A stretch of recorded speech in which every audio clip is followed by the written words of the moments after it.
talk. They listen. They observe. So all of you are required to be quiet. 5A students, raise your hands. 5A. Standard 5A. Which class? Girls, come this side.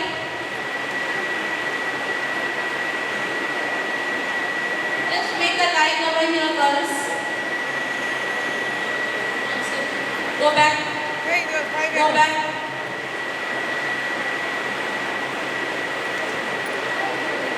5B children, raise your hands. Standard 5B.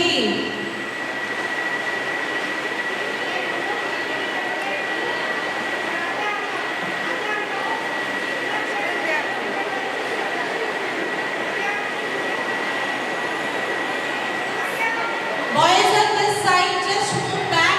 Boys on this side, all of you just push back. Boys, just push back. 2 lines back. Boys. The boys in front of me, just push back. No ma'am, not that. These boys. Those boys who sit down, you come front. Boys this side, come front.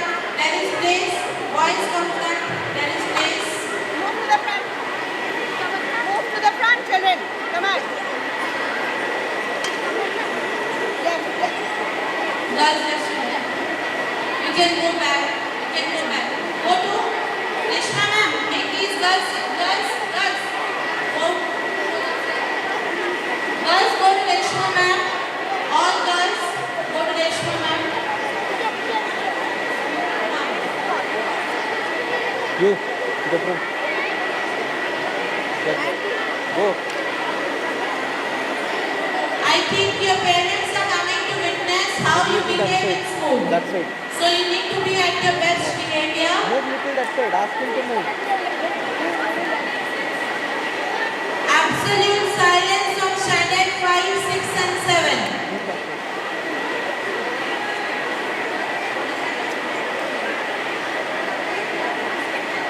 All of you fold your hands and sit. All of you fold your hands, squat your hands and sit comfortably.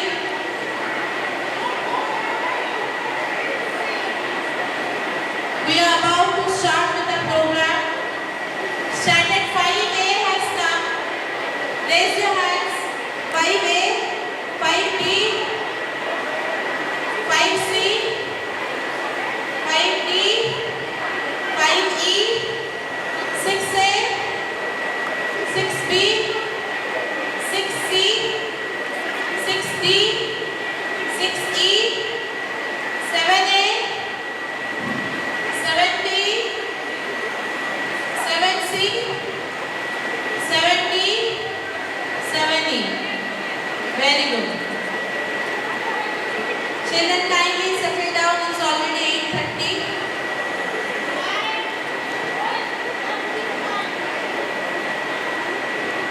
Quiet. All of you squat your hands and sit quietly. No talking, no discussion. Absolute silence there should be there.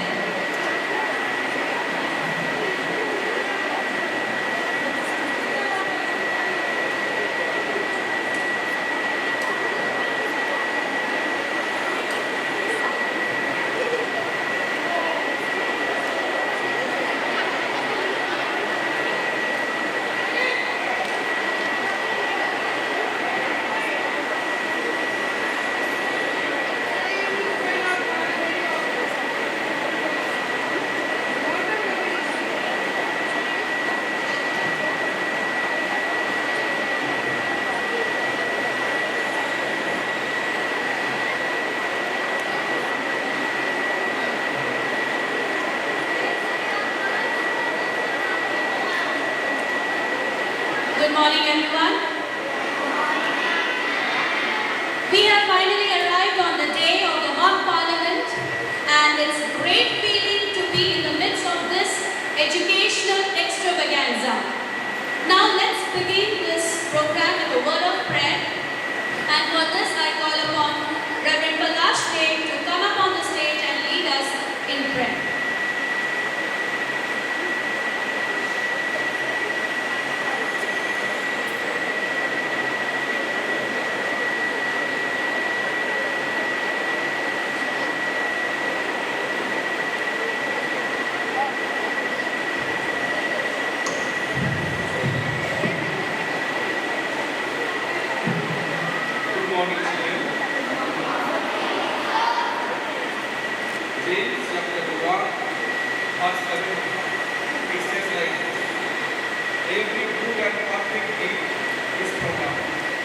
coming down from the Father of heavenly lights, who does not change like 50%. In the name of the Father, and the Son, and the Holy Spirit. Amen. Bless the Lord, O my soul, and all that is within me. Bless His holy name, and forgive of all His iniquities. The most blessed, loving Heavenly Father, once again we come at your throne, but this time we are praying for the walk of our life. Lord, we need your grace, we need your presence, we need your guidance, the power, the wisdom, the knowledge. But I am praying for all the students, the teachers, the aides, and also the organizers. But we believe that this walk parliament, the program, will bring lots of blessing to the students, the teachers, and the boards who are coming. Lord, the students is today they are very small. Tomorrow they will be the leaders, and they have the infinite responsibility. Please guide them and make them active in this program. For His Son made each and every one, from the beginning to the end, according to your mighty hand, to your guidance, and we believe through your guidance, this program will be successful. Thank you, Lord. Thank you, Master, for hearing our prayer. In Jesus Christ's name.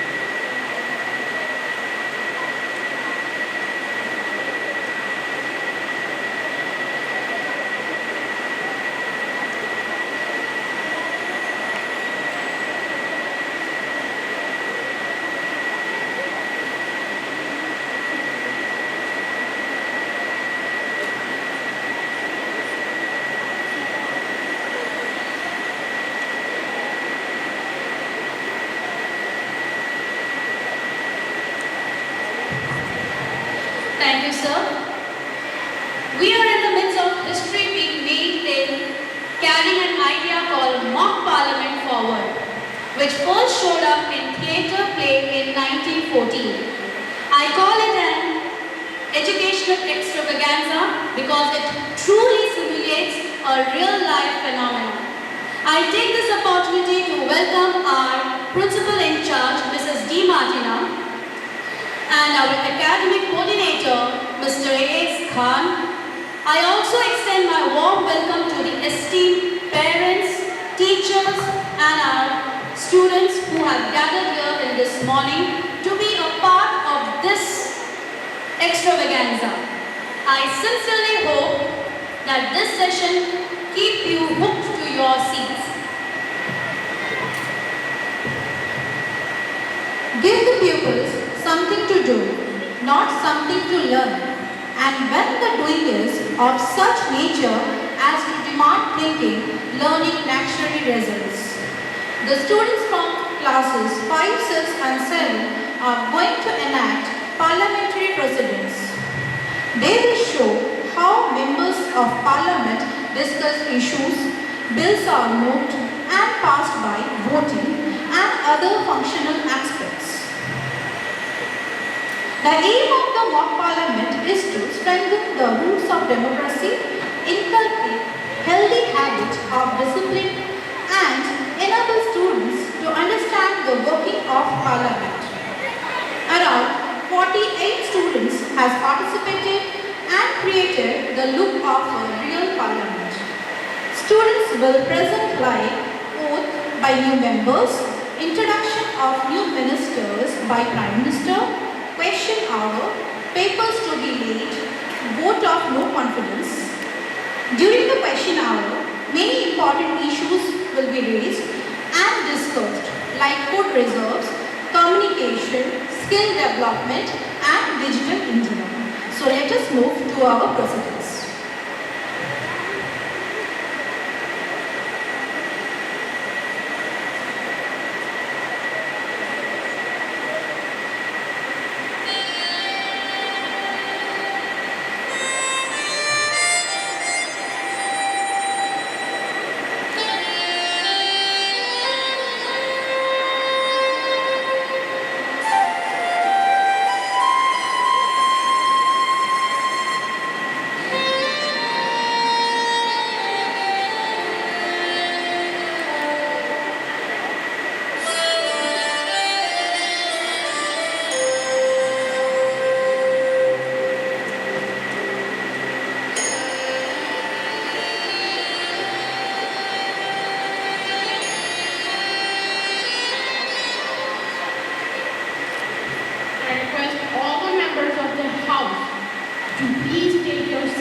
Srimati Arunita, who stands elected from the Pali constituency of Rajasthan, will now take the oath or affirmation.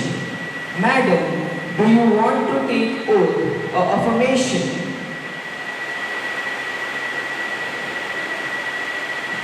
Oath, please.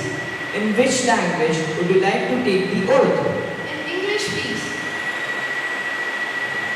I, Arunita, having been elected of the lower house of the Youth Parliament, do swear in the name of God that I will bear true faith and allegiance to the Constitution of India as by law established, that I will uphold the sovereignty and integrity of India, and that I will faithfully discharge the duty upon which I am about to enter.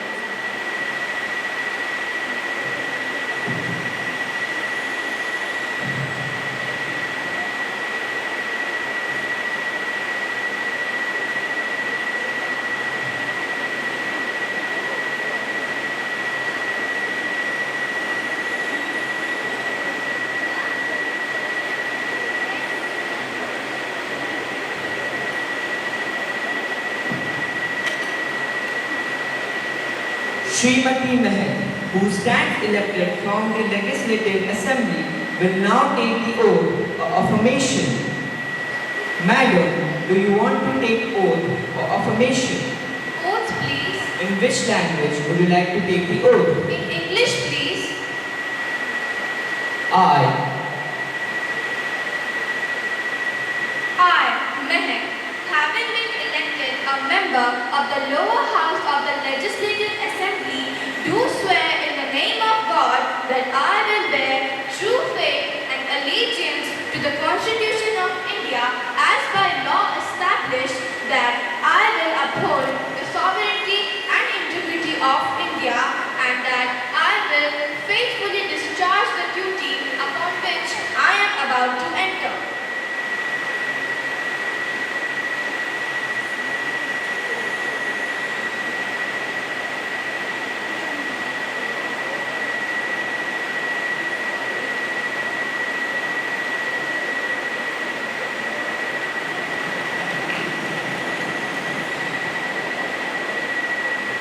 Honorable members, as we meet today, it is my sad duty to inform the House of the demise of our former colleague, Shri Samrat Chandra.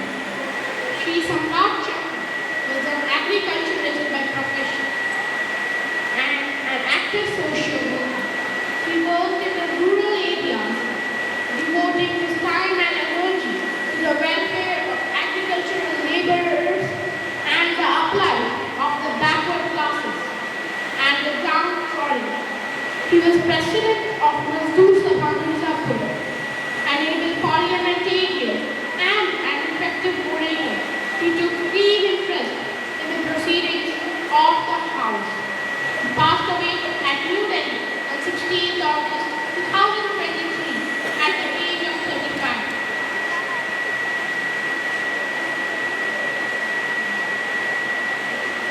So, I rise to pay my tribute to Shri Chandra, whose death has been deeply mourned by all.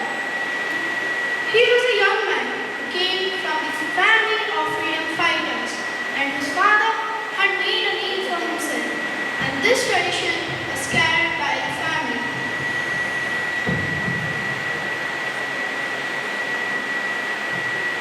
He was with us to the very last moment. He seemed to be well and happy, and therefore the shock of his passing has shocked the whole nation. He had a bright future before him. I should like to extend my deep condolences to this family. Sir, I associate myself with the tributes paid by you and the leader of the house. I had the privilege to work with Suresh Chandra as a colleague. He was a man who, because of his lovable nature, never annoyed anyone, and he was always with a smiling face and was a very open-hearted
Prime Minister to introduce new ministers.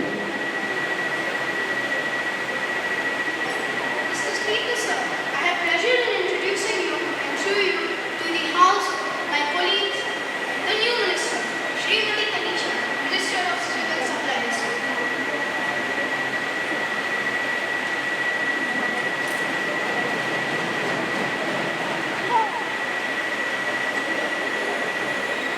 Now the question hour starts. Question number 101. Shri Utkar. Mr. Speaker, sir, question number 101. Will the Minister of Communication be pleased to state whether a large number of complaints have been received by P&T department from telephone subscribers regarding the misuse of STD facility and unscrupulous facility person? And if so, what steps government need to propose in this regard?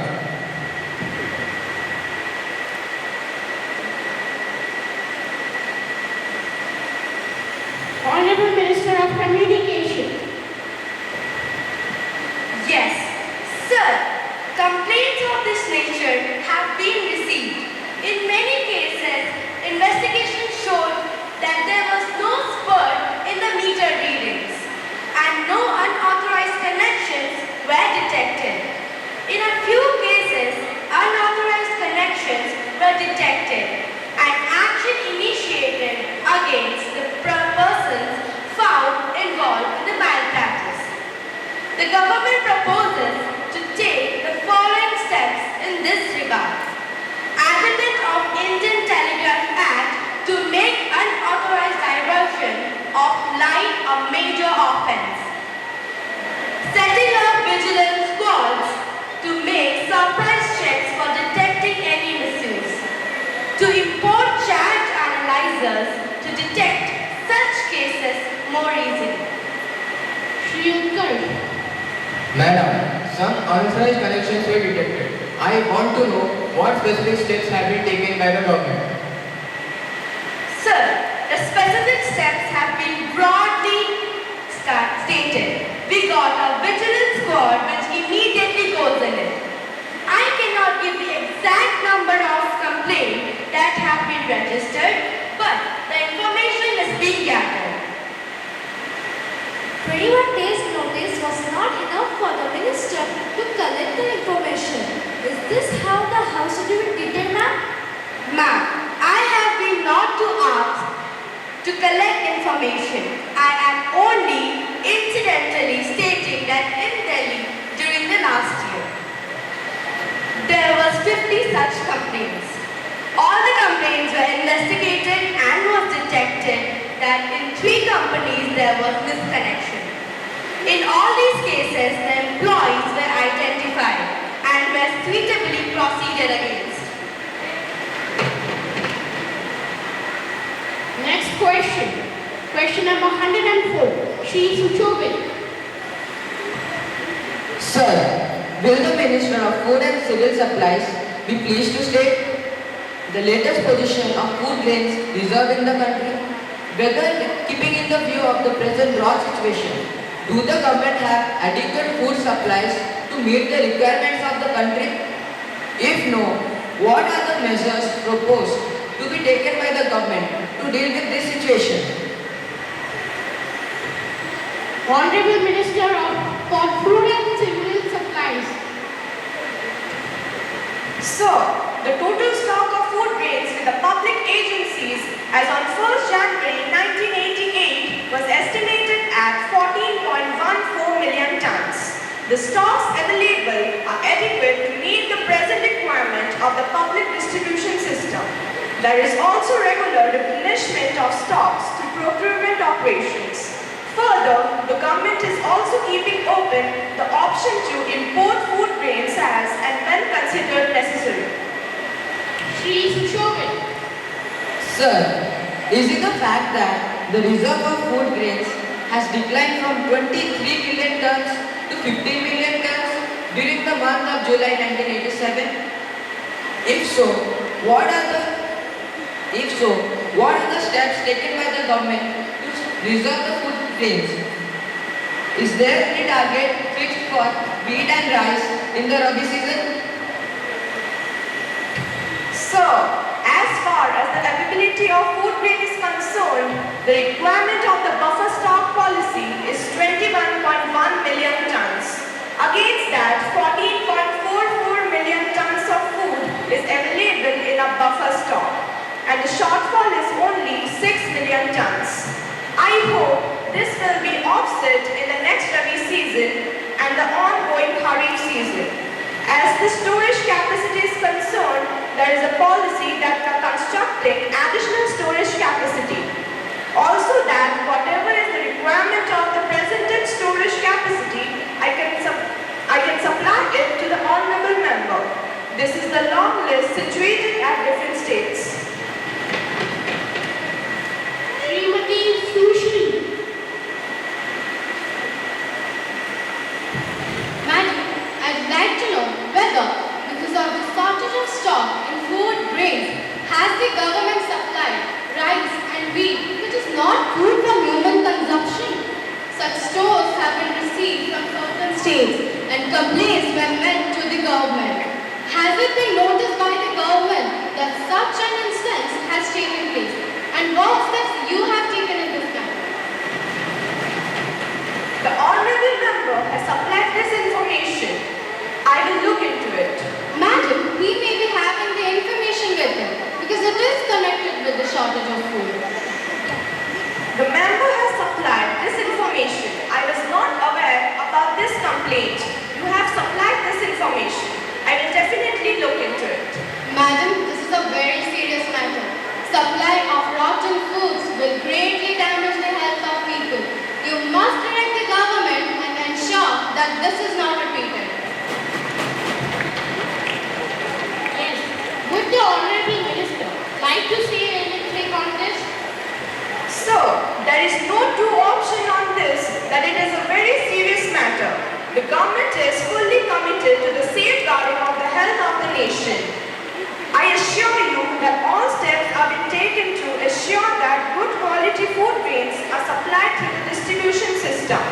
Special halls have also been set through the distribution system. Special halls have been also set up to monitor the quality of food grains, both in the go-downs and at retail level. If the honorable member has any specific details, I will have it thoroughly examined and anyone found guilty will be severely dealt with. Now, papers to be laid. Honorable Minister for Agriculture. Sir, I beg to lay on the table a copy each of the following papers, both Hindi and English version, under the subsection 1/619A of the Companies Act 1956, reviewed by the government on the working of the State Farm Corporation of India Limited, New Delhi, for the year 1986 to 87. Annual report of the State Farm Corporation of India Limited, New Delhi, for the year 1986 to 87, along with the audited accounts and the comments of the Comptroller and the Auditor General thereon. Honorable Minister for Urban Development. Sir, I beg to see on the table or copy each of the following papers under subsection 619A of the Companies Act 1956, reviewed by the government on the working of the National Mineral Development Corporation Limited, Hyderabad for the year 1986 to 1987. Annual report of the National Mineral Development Corporation Limited, Hyderabad for the year 1986 to 1987, along with audited accounts and the comments of Comptroller and Auditor General thereon. Honorable members, the topic for discussion in this section of Parliament is the National Skill Development Commission. The mission was launched in 2015 to provide skill training to millions of Indian youth and make them employable in various sectors. I now invite the members of the Parliament to express their views on this important topic. Mr. Speaker, I strongly support the National Skill Development Mission. It has helped thousands of young people to acquire the necessary skills and to get good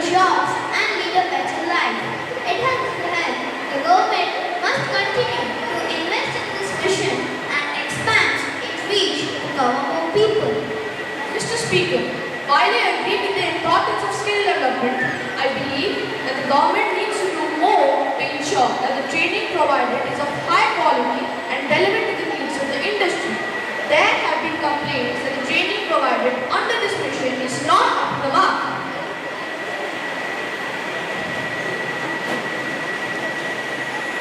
Mr. Speaker, I would like to raise the issue of gender parity in the National Skill Development Mission. Women are underrepresented in the program and face many barriers in accessing their training opportunities. The government must take concrete steps in addressing the issue.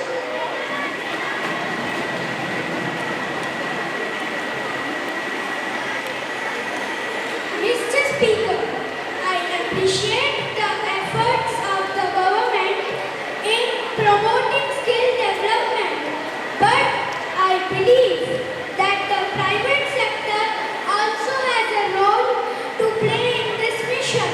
The government must create a conducive environment for private sector investment in skill development. Mr. Speaker, I would like to appreciate to highlight the need for collaboration between the central and state governments in the implementation of the National Skill Development Mission. The states have a crucial role to play in the success of this mission, and the government must work closely with them to ensure its success.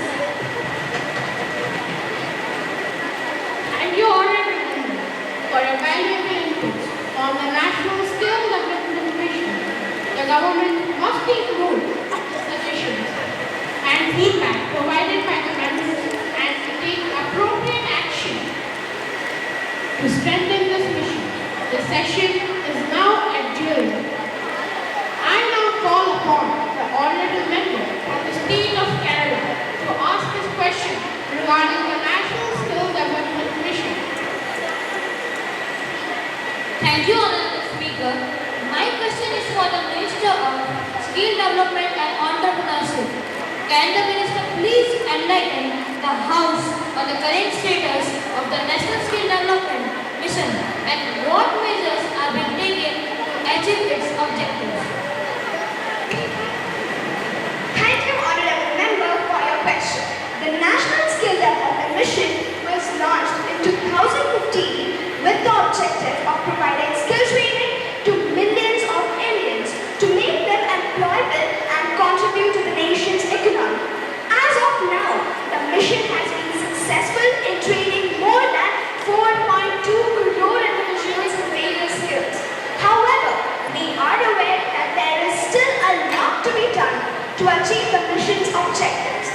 We are constantly working to enhance the quality and relevance of our skill training programs to meet the changing demands of the industry. We are also working towards creating a robust ecosystem for entrepreneurship to encourage job creation and self-employment. Thank you, Minister, for your response. Can the Minister also inform the House about the steps being taken to ensure the effective implementation of the mission at the grassroots level? Yes, Honorable Member. We are aware that the success of the mission lies in its effective implementation at the grassroots level.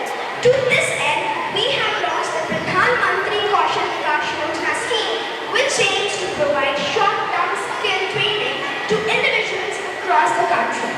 We have also established skill development centers in rural areas to ensure that the youth in these areas have access to skill training.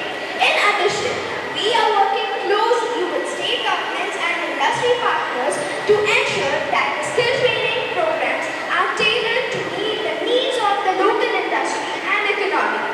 We are also providing financial assistance and incentives to encourage the private sector to participate in the mission and support the skill development initiatives.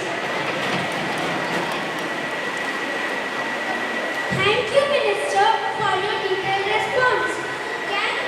Can the Minister also inform the House about the future plans of the National Skill Development Mission and how it will contribute to India's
of Maharashtra to ask a question on this topic.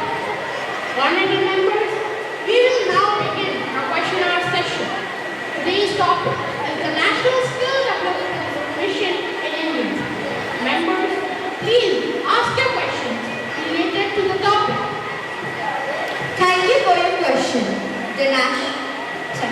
Mr. Speaker, can the Minister of Skill Development and Entrepreneurship provide an update on the under the National Skill Development Mission? Thank you for your question.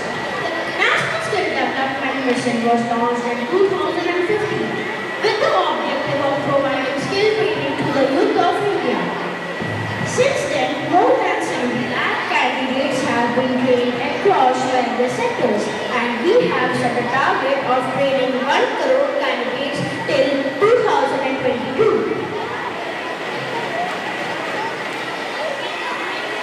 Mr. Speaker, can the Minister tell us about the various skill development schemes under the National Skill Development Mission?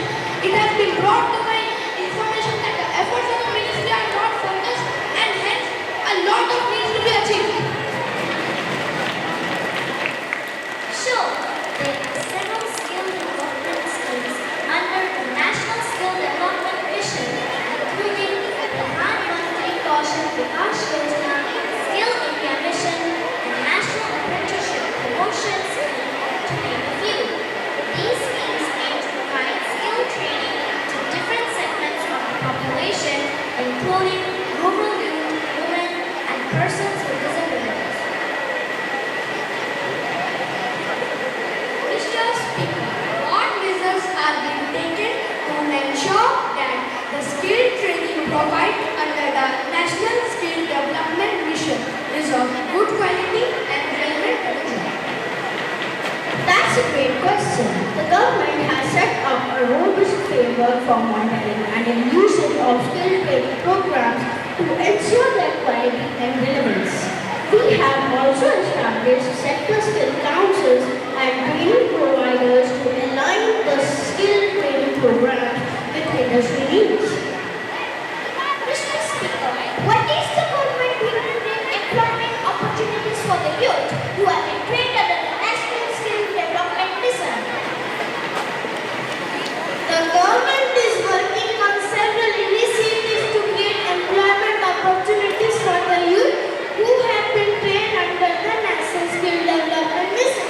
These include promoting entrepreneurship, providing incentives to industries to hire trained candidates, and establishing industrial training institutes in different parts of our country. Thank you, honorable members, for your questions related to the National Skill Development Mission in India. The Minister has provided us valuable information on the progress made and the initiatives taken by the government under this mission. Thank you, Mr. Speaker. Can the Minister of Skill Development provide us with an update on the progress of the Skill Development Mission? Thank you for your question. The National Skill Development Mission was launched in 2015 with the objective of providing skills training to over 40 crore Indians by 2022. Since then, we have made significant progress towards achieving this goal. As of March 2021, over 6 crore people have been trained under various skill development schemes.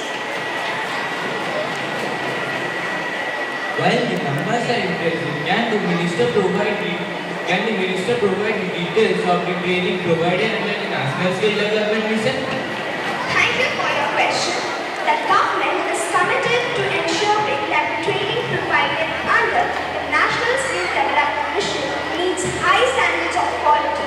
To this end, we have established robust accreditation and certification systems, and we regularly monitor the quality of the training provided by our partners. How is the government ensuring that the training provided under the National Skill Development Mission is relevant to the needs of the industry? Thank you for your question. The National Skill Development Mission has been designed to be demand-driven with a focus on providing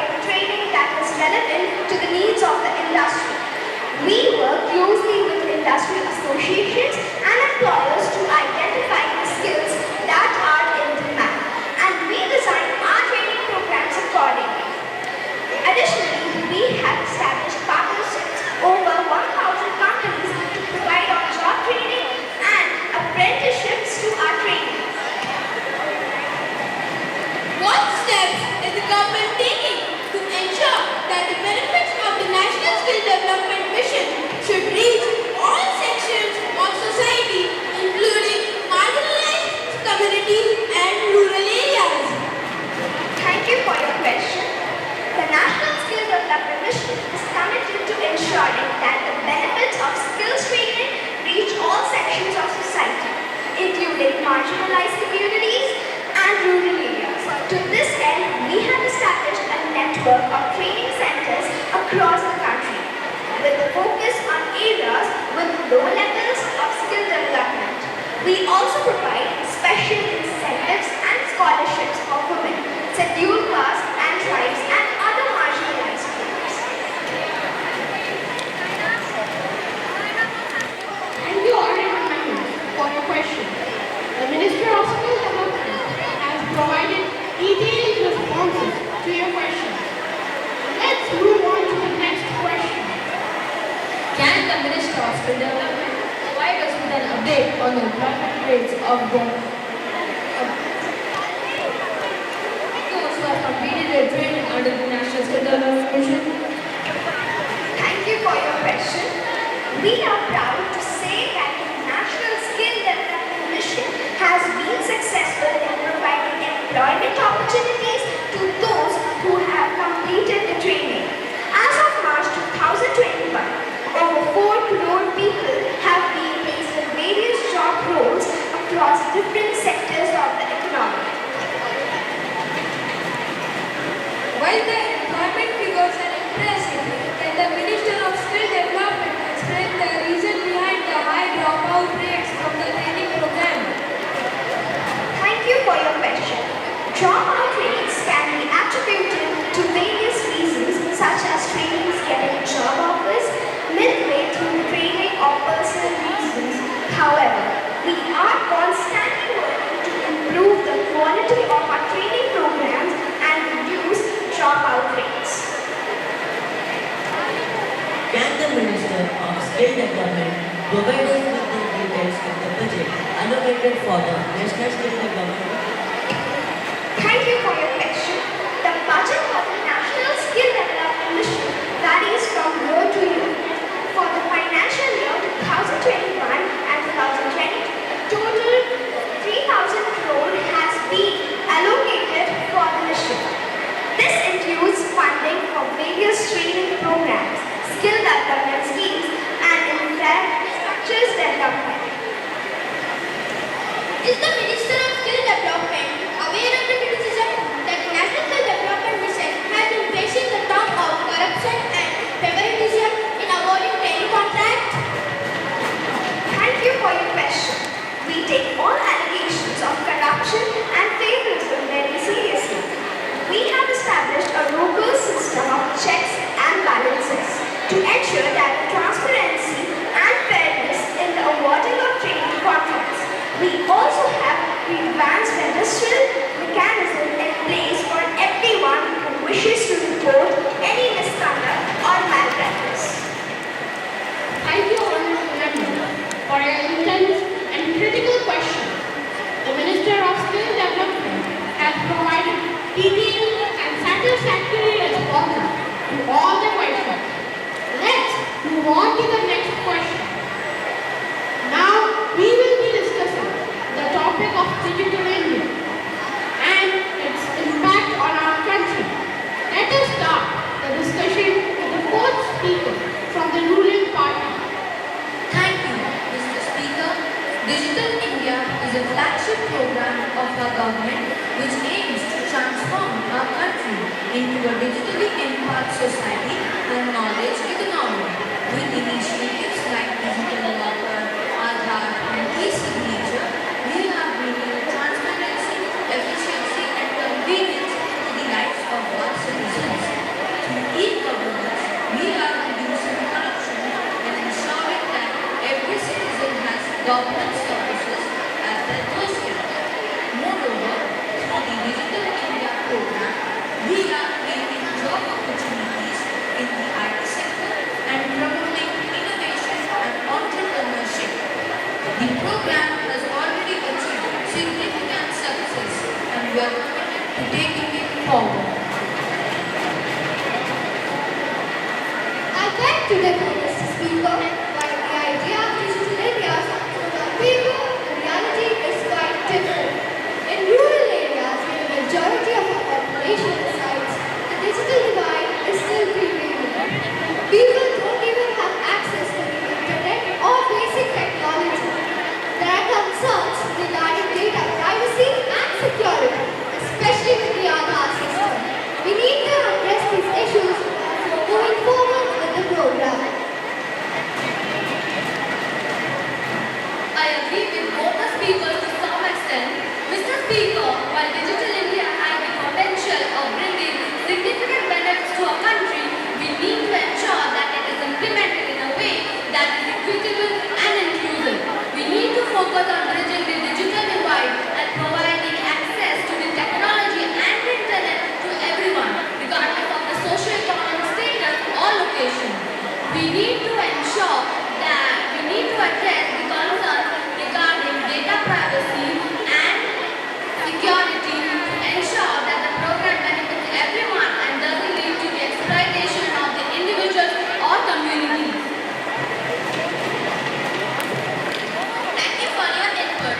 I would like to assure the members of this House that the government is committed to addressing the concerns regarding the implementation of Digital India.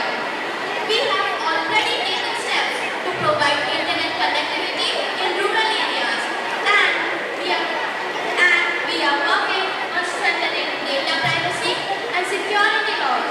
Moreover, we are actively promoting digital literacy and awareness so that everyone can benefit from the program. We believe Digital India is the way forward for our country and we are committed to making it a success.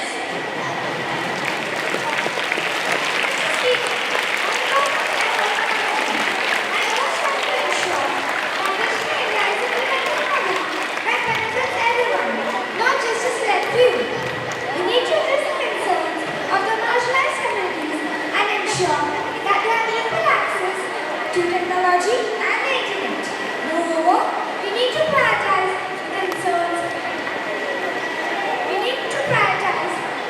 the protection of the citizens' data and privacy, as well as ensure that this program doesn't lead to further job losses or exploitation.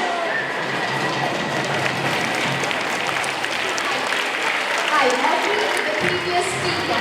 Mr. Speaker, we need to ensure that Digital India is implemented in a way that benefits everyone, not just the privileged few. We need to focus on creating job opportunities, especially in the rural areas, and promoting innovation and entrepreneurship. Moreover, we need to address the concerns regarding data privacy and security and ensure that our citizens' rights are protected. I believe that if we work together, we can make Digital India a success and transform our country into a digitally empowered society and knowledge economy. Thank you everyone for a valuable input. I urge all the members of this House to continue the discussion and work towards a better and more inclusive Digital India. The House will stand for the national anthem.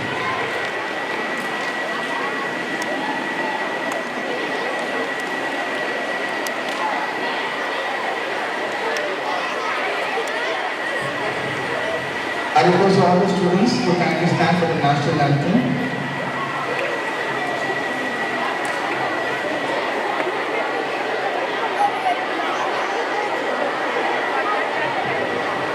Children, please do not sing. After this, please stand to respect the national anthem. Please do not sing. All of you, please stand still for the national anthem.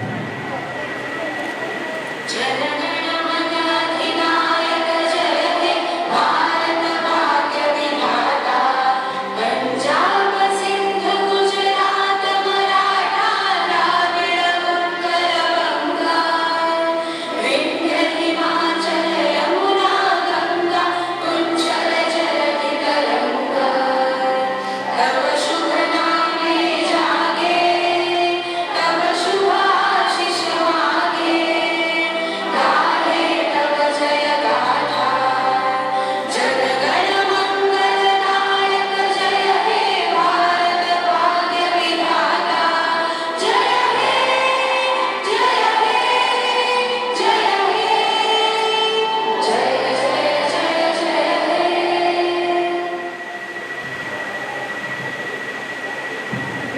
Kindly take your seats.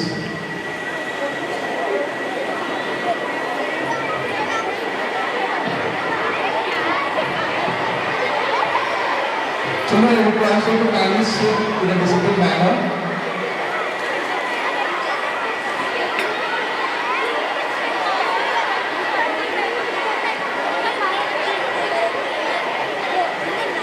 I request the teachers to kindly look into the discipline.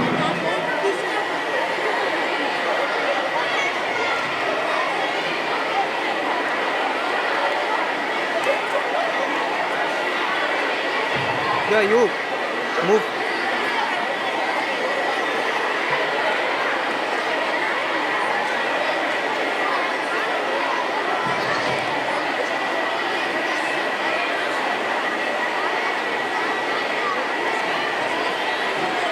We appreciate the efforts of our dear students. All they have participated in this mock parliament.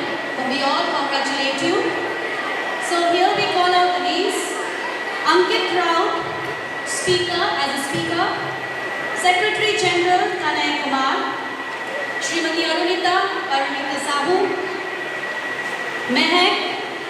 Prime Minister Srijan. Opposition Leader Jayaditya Padi. Opposition Party Utkarsh. Minister of Communication Purvaja. Another member Samiksha. Minister of Food and Civil Supplies Tanisha. Opposition Party Shushobit. Opposition Party Sushri. Minister of Agriculture Ashish. Minister of Urban Development Pratiksha.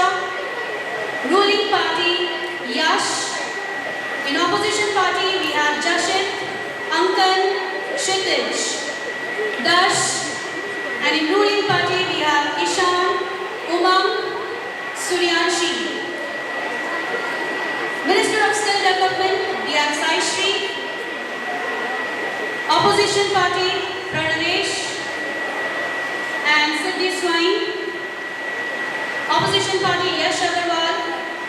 Opposition Party we have Biswa, Disha, Swaroop, Puneet, Ashutosh, Ronak, Dev Pratim, Dipran, Sanvi, Vedanshi, and in ruling party we have Sushrit, Saidip Dash, Nilisha, Ananya, Uzma, Shwetan, and in Marshal we have Yash Rathi. Stenographer we have Radhika and Ayanshi. Neutral party we have Namrata and Humaira. Thank you. Now I request our principal in charge, Mrs. D. Martina, to please come over and speak a few words.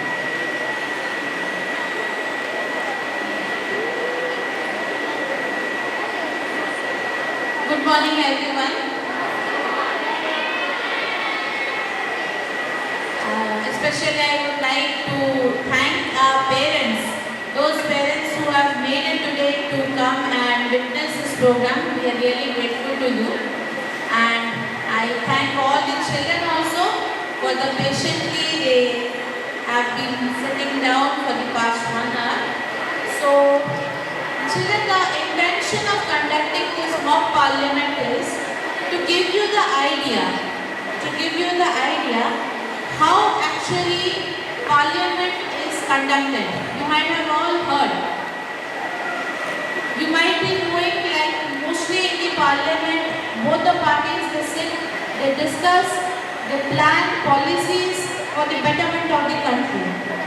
And in the past days, if you remember, we had the Model United Nation, which was conducted for the students of standard 8, 9, 10, 11 and 12. In which they also represented different countries and they discussed about the environmental issues, and also they had a parliamentary session where they had discussed about the national education policy.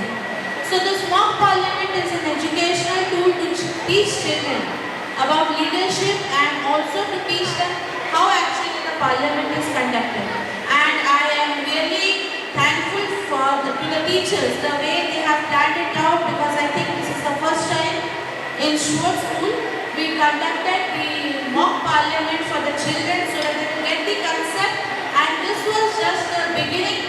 Next year I believe students you have got the idea, so you will take part more than number, and maybe we will have it as a one-day session also, because we want that you should actively take part and you should know about the topics that are being discussed, which is very vital, because you are the next upcoming citizen who are going to continue this country. And let me tell you parents, we are not stopping at this level. We started at the Model United Nation. Today we had the mock parliament by the grace of God. Tomorrow we plan to have the Gram Panchayat for the students of standard 3 and 4. So we plan that from all levels, right from the standard 3, they will know the lower level of how the system of conducting decisions and planning is done in the village level, that is at the Gram Panchayat level. Then they come next to the parliamentary level, then they go to the United Nations level. So this is just a project and this is just a plan, and I am really grateful for the parents who supported every day bringing the children for the practice and rehearsal, for the teachers who planned and coordinated the entire program, and a special thanks to all the students sitting over here who despite their studies took out time and they took part in this mock parliament. So I will not keep you more waiting. So thank you one and all.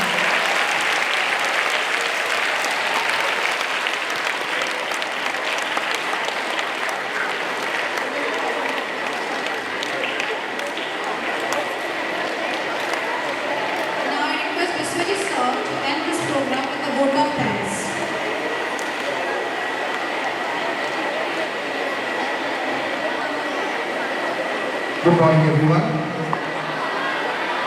I deem it a great honor and privilege to propose the vote of thanks on this memorable occasion. First and foremost, I thank Almighty God for making today's activity a resounding success. We are highly honored and convey our sincere thanks to Honorable Secretary Sir Mr. Bididar Sir for allowing us to conduct this activity. I am extremely grateful to our esteemed principal in charge, Mrs. T. Martina, for her able stewardship, support, vision and motivation. My heartfelt thanks to our coordinator ma'am, Mrs. Silpa Sahu, and academic coordinator Mr. A.S. Khan. I owe a special gratitude to all our wonderful parents who have supported us constantly and relentlessly. I request everyone to give a huge round of applause to all the parents who are present, who are also not present here, because they have supported us for all the activities.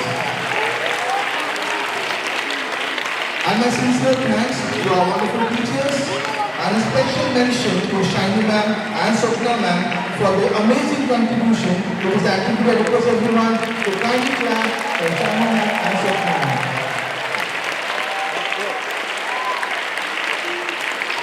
I also convey my sincere thanks to the non-teaching staff for making all the arrangements. As you can see the arrangements on the dais as well as the back. All the arrangements have been done by the non-teaching staff. I convey my sincere thanks to them. And last but not the least, to all the wonderful participants, thank you very much. As Mama already said, you people are the next shining stars of Stewart School, Cuttack. Let us give them a huge round of applause. Very welcome. Yes, you can look at ones. And last but not the least again, thank you students for being so good at your behavior. Thank you for being here with utmost discipline. And I'm sure today you are going back home, learning something and preparing something about yourself for the next academic year. Thank you very much. Yes, we must not forget our activity coordinator, Mr. Biswajit Das, who have been so helpful. Sorry, sir. Sir, please. Who has been so helpful and encouraging. So let us all give a big round of applause to our